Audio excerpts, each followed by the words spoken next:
Di sebuah kota yang dipenuhi hutang darah dan suara peluru, seorang pria akhirnya pulang setelah lama menghilang. Ia hanya ingin hidup tenang bersama istri dan anaknya, sekali saja dalam hidupnya.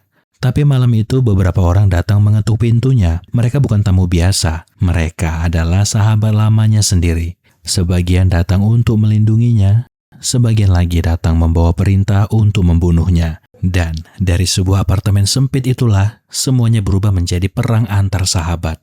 Penuh peluru, pengkhianatan, dan pilihan yang tidak bisa ditarik kembali. Selamat datang kembali di channel Sinema Singkat. Dan inilah dia, Exiled.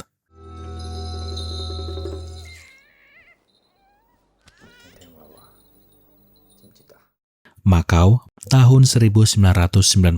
Di sebuah apartemen kecil, suara ketukan pintu terdengar hari itu.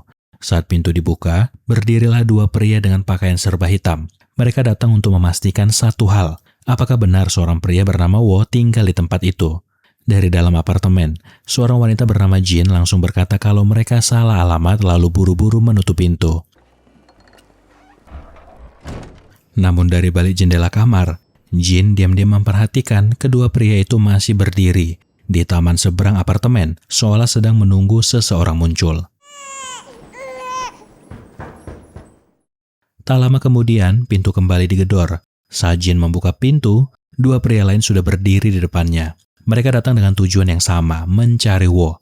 Dengan wajah tegang, Jin sekali lagi mengatakan tidak ada pria bernama Wo di sana, lalu menutup pintu dengan kasar.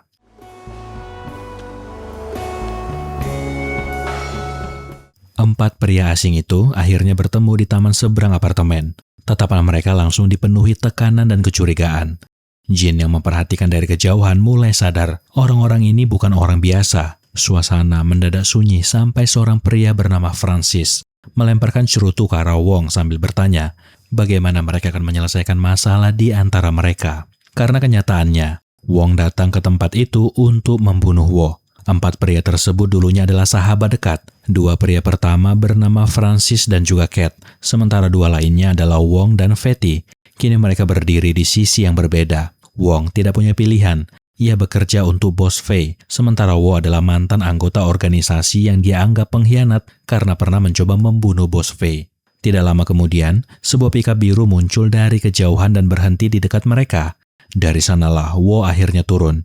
Begitu melihatnya datang, keempat pria itu langsung berdiri bersiap. Di saat bersamaan, sebuah mobil polisi melintas di jalan depan apartemen. Namun anehnya, dua polisi di dalam mobil itu justru terlihat takut ketika melihat mereka berempat. Tidak ada yang berani ikut campur.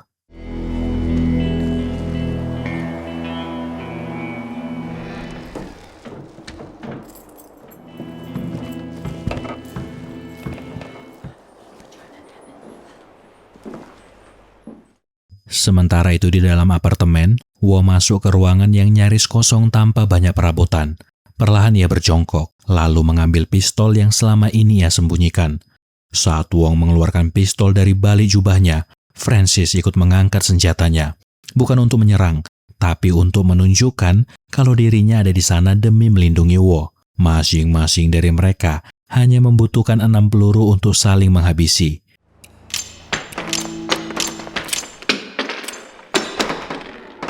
Dalam hitungan detik, apartemen yang awalnya sunyi langsung dipenuhi suara letusan tembakan dan desingan peluru.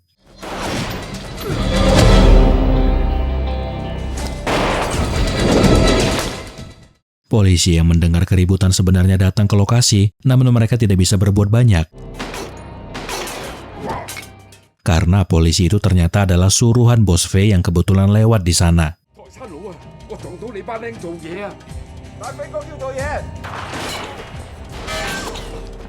Mengetahui hal itu, bos Fei segera menelepon Fatty dan menyuruhnya membiarkan polisi tersebut pergi begitu saja.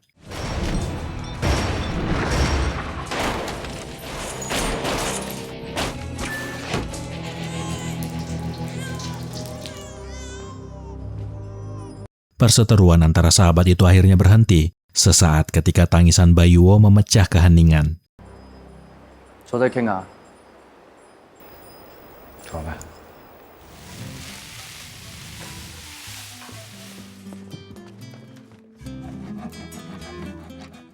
Untuk untuk pertama kalinya. Di hari itu, mereka kembali duduk bersama seperti dulu. Tidak ada ancaman, tidak ada niat untuk membunuh. Yang tersisa hanyalah persaudaraan lama yang sempat hidup kembali.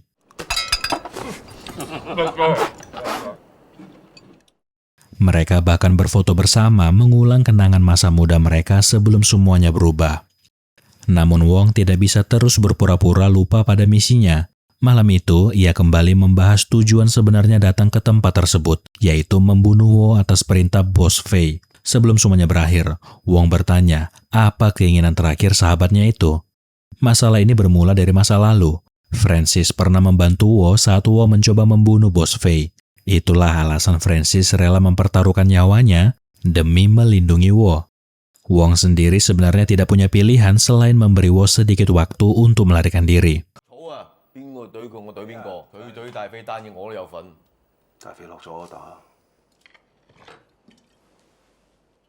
Wo sadar dirinya telah membawa bahaya ke tengah keluarganya.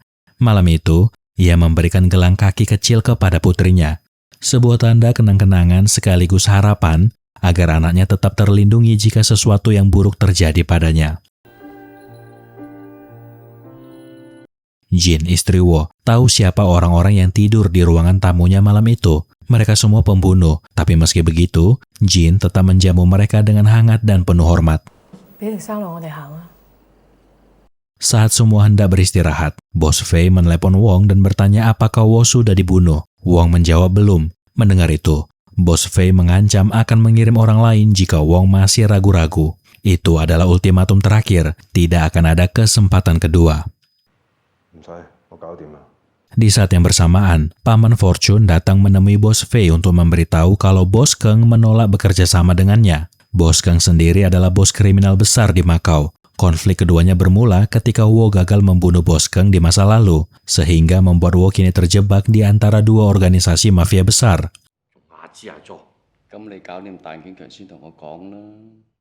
Keesokan paginya, Wo dan teman-temannya pergi ke sebuah hotel untuk menemui Jeff, tangan kanan sekaligus orang kepercayaan Bos Fei. Setelah diburu karena dianggap pengkhianat, hidup Wo dan keluarganya menjadi sulit. Ia membutuhkan uang agar keluarganya bisa kabur dari Makau.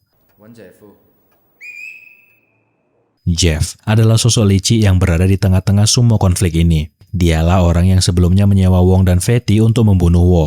Hari itu, Paman Fortune juga datang menemui Jeff untuk menggunakan jasanya. Bisa dibilang, Jeff adalah mafia tingkat menengah yang oportunis dan selalu mencari keuntungan dari situasi apapun. Jeff lalu menawarkan beberapa pekerjaan. Ia menunjukkan foto seorang pria bernama Joe dengan harga kepala $100.000. Kemudian ada Sony, seharga $150.000. Kemudian ada Blackie dengan harga $200.000. Cat bahkan ditawari pekerjaan penyeludupan kokain, namun semua tawaran itu ditolak. Mereka membutuhkan uang cepat dan pekerjaan yang bisa diselesaikan di Makau tanpa rencana rumit. Akhirnya, Jeff menawarkan satu misi besar, merampok 1 ton emas murni yang akan dikirim melewati pegunungan Buddha. Menurut Jeff, emas itu berasal dari hasil korupsi pejabat pemerintah. Jadi tidak ada salahnya jika dirampok. Dan jika berhasil, Jeff akan mencarikan pembeli dan hasilnya akan dibagi rata. Wo tertarik, tapi masalahnya mereka tidak punya cukup waktu untuk menunggu proses penjualan emas. Disinilah kelicikan Jeff mulai terlihat. Ternyata kedatangan Paman Fortune sebelumnya adalah untuk menyewa Jeff membunuh Bos Keng. Begitu tahu Fortune bersedia membayar berapapun, Jeff langsung memanfaatkan situasi. Ia kemudian memberikan foto Bos Keng kepada Wo dan juga kelompoknya. Jika mereka mau uang cepat, habisilah pria di foto ini. Diketahui kalau malam ini, Bos Keng akan berada di restoran Yat Chung malam ini pukul 8. Jeff juga memberi kode. Ketika seseorang mengucapkan kalimat, akan kuperiksa sirip hiu, itu berarti mereka harus langsung bergerak membunuh target.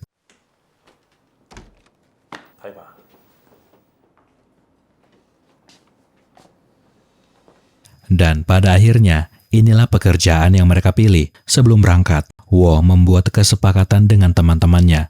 Jika nanti dirinya mati, ia ingin Francis memberikan uang hasil misinya kepada istrinya. Sementara Wong hanya bisa menerima satu kenyataan. Apapun yang terjadi malam nanti, itulah akhir terbaik yang mungkin mereka dapatkan.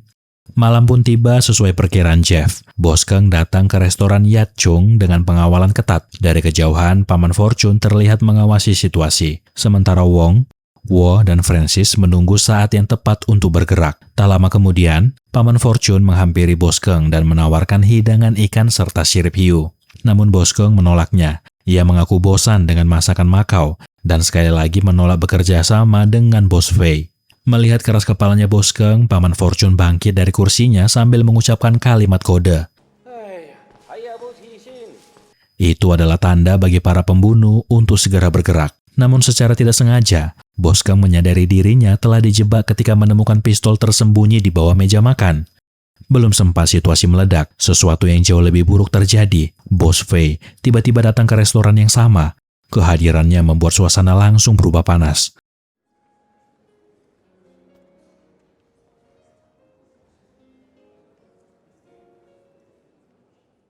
Ia sengaja datang untuk mengkonfrontasi Bos Keng secara langsung. Mau tidak mau, Paman Fortune mencoba menjadi penengah di antara kedua bos mafia besar yang saling mengancam ini. Bos Fei menjelaskan kalau ia ingin menguasai dunia kriminal Makau tanpa pesaing. Menurutnya, orang-orang tua seperti mereka sebaiknya pensiun saja. Sebagai gantinya, ia menawarkan kerjasama dengan pembagian keuntungan 60-40. Tentu saja, Bos Keng menolak.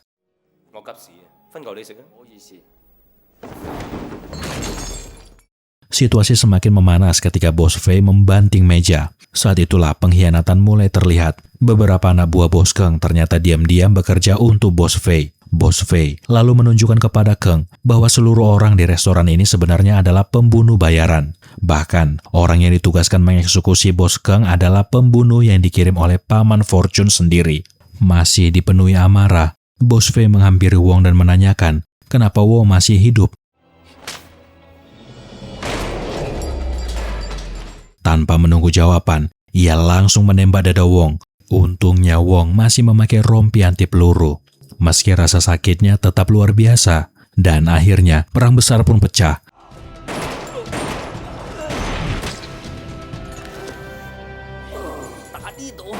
Semua orang bersenjata di restoran saling melepaskan tembakan. Namun, ketika restoran mendadak gelap, Bos Fei berhasil menembak tubuh dan kaki Wo secara berkali-kali.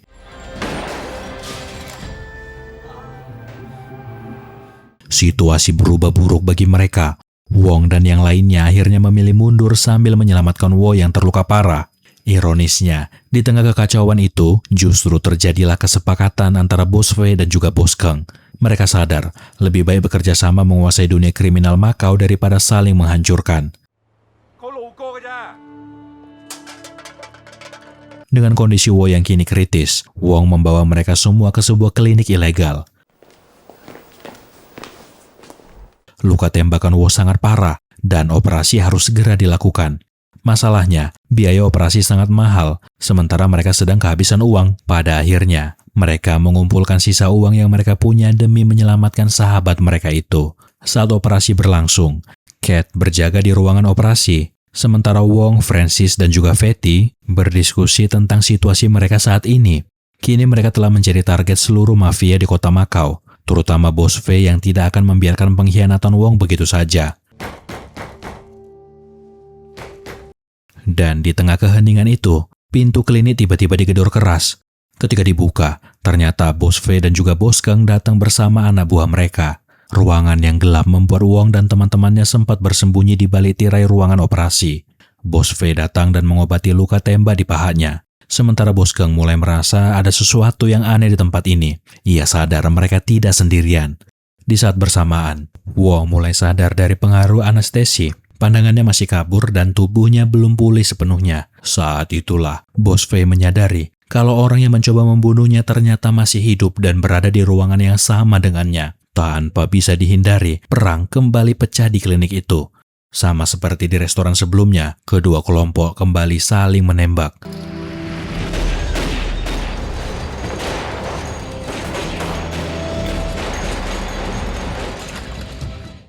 Wo masih setengah sadar ketika Wong dan yang lainnya mulai turun meninggalkan apartemen klinik itu. Namun mereka tidak sadar kalau tubuh Wo telah diikat dan dijadikan umpan. Saat itulah Bos V memberondong mereka dengan tembakan peluru.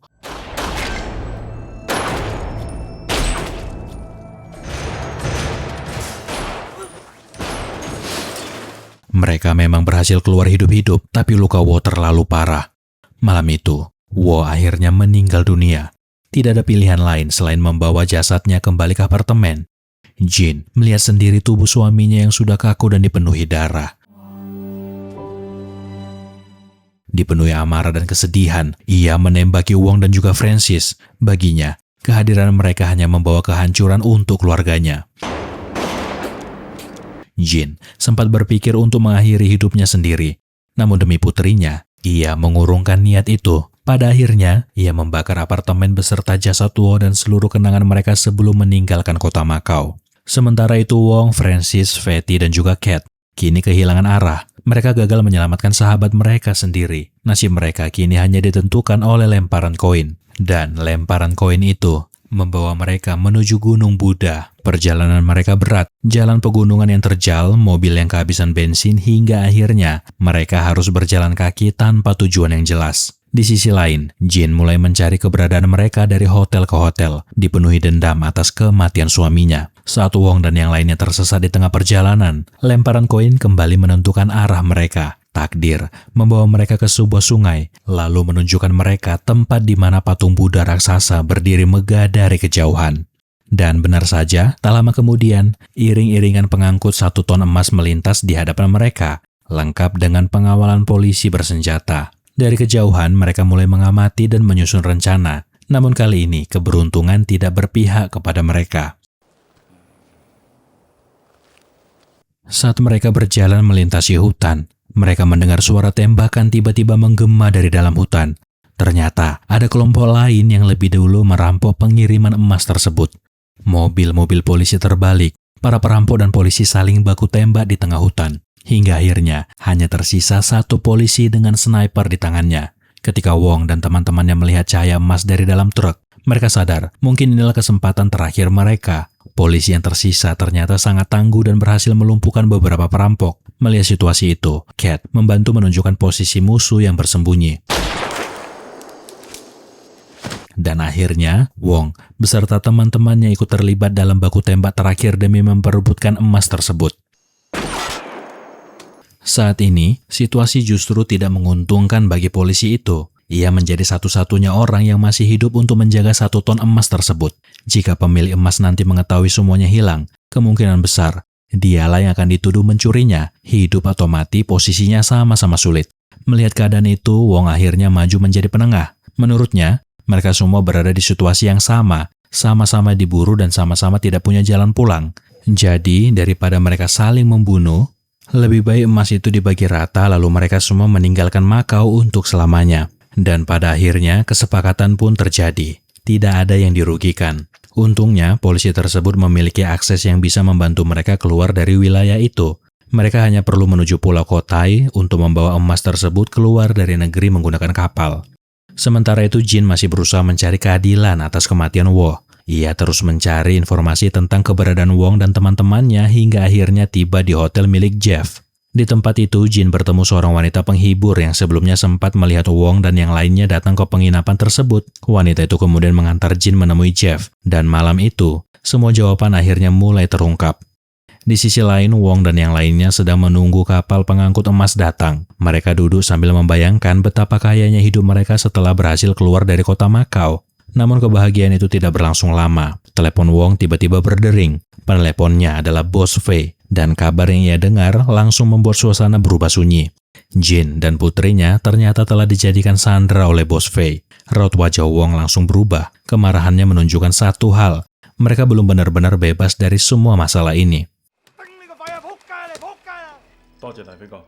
Tak lama kemudian kapal pengangkut emas akhirnya tiba. Peti-peti emas mulai dipindahkan ke atas kapal. Tapi meski jalan untuk kabur sudah terbuka, mereka tidak sanggup pergi begitu saja. Bagaimana mungkin mereka hidup bahagia sementara keluarga sahabat mereka hancur karena semua kekacauan ini? Akhirnya, Wong, Francis, Fatty, dan juga Cat memutuskan kembali ke hotel milik Jeff untuk menyelesaikan semuanya malam itu juga.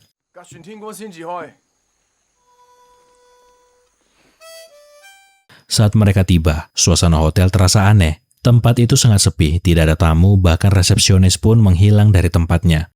Dengan botol minuman keras di tangan, keempat pria itu berjalan masuk sambil berteriak memanggil nama Bos Fei. Tidak ada sedikit pun rasa takut di wajah mereka, seolah mereka memang sudah siap mati malam itu. Tak lama kemudian, Jin dibawa turun menemui mereka, namun begitu berdiri tepat di hadapan Wong, ia langsung mengeluarkan pistol dan menembak dada Wong tanpa ragu. Wong terjatuh, peluru itu menghantam dadanya keras sekali. Untungnya, ia masih mengenakan rompi anti peluru. Dengan napas berat, Wong tidak percaya Jin menembaknya. Menurut Wong, bukan dirinya yang membunuh Wo, melainkan para mafia yang mempermainkan hidup mereka semua.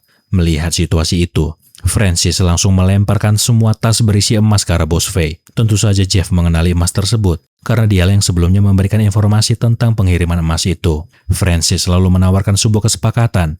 Emas itu bisa menjadi milik Bos Fei, asalkan mereka semua dibiarkan pergi hidup-hidup. Bahkan, Francis mengatakan kalau sisa emas lain masih ada di dalam mobil, jumlahnya 1 ton penuh. Bos Fei jelas tertarik dengan tawaran itu. Baginya, emas jauh lebih penting daripada perang yang tidak ada habisnya. Dan ya, mereka semua memang bisa keluar dari tempat itu hidup-hidup. Tapi tidak untuk Wong. Karena bagi Bos Fei, Wong punya harga sendiri. Pengkhianatan Wong tidak bisa ditebus hanya dengan emas. Saat Francis berpura-pura mengantarkan Jin pergi, diam-diam ia menyelipkan kunci mobil ke tangan Jin sambil berbisik agar ia segera pergi menuju dermaga Pulau Kotai. Dan tepat ketika Francis memastikan Jin dan putrinya bisa melarikan diri, perang terakhir akhirnya pecah.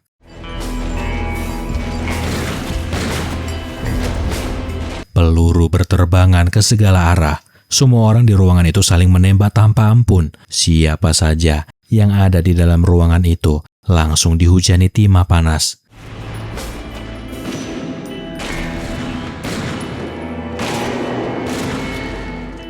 Di tengah hujan peluru dan pengkhianatan, 4 sahabat yang dulu pernah hidup bersama akhirnya sadar.